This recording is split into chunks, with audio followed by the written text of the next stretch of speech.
বক্তব্য আছে। আমার ওপরের ফ্লোরে বার্থডে সেলিব্রেট হচ্ছে, আর আমার বাবার জেনারেলি কিছু বন্ধুবান্ধব এসেছে, তো তারা সেলিব্রেট করছে।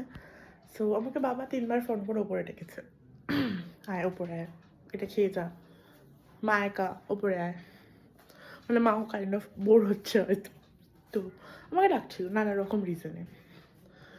আমি অনেকক্ষণ পর সাহস করে ওপরে গেলাম, দরজার বাইরে জুতো দেখে আমি পালিয়ে চলে এলাম। আমি জানি না কেন, মানে এই সোশ্যাল অ্যাংজাইটিটা আমার কেন হয় আমি জানি না। মানে আগে কিন্তু আমি এরকম ছিলাম না ভাই, যত দিন যাচ্ছে এই সোশ্যাল অ্যাংজাইটি বেড়েই চলেছে। আমি না ভাবছি, আমি কিন্তু কোনো রেডি হইনি, ঠিক আছে, কারণ আমি যাবো না বলেই রেডি হইনি, কারণ সবাই চলে যাওয়ার পর আমি ঘরে একটা হাফ প্যান্ট গেঞ্জি পরে ওপরে যাবো, খাবো, চলে আসবো, কী আছে।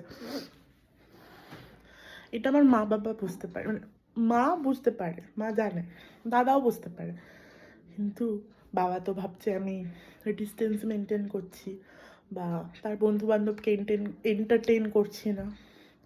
কি খারাপ ব্যাপার বলুন তো, আমার মতন কাদের কাদের এই জিনিসটা হয় একটু বলুন তো। খুব খারাপ কন্ডিশন, মানে এত খারাপ কন্ডিশন।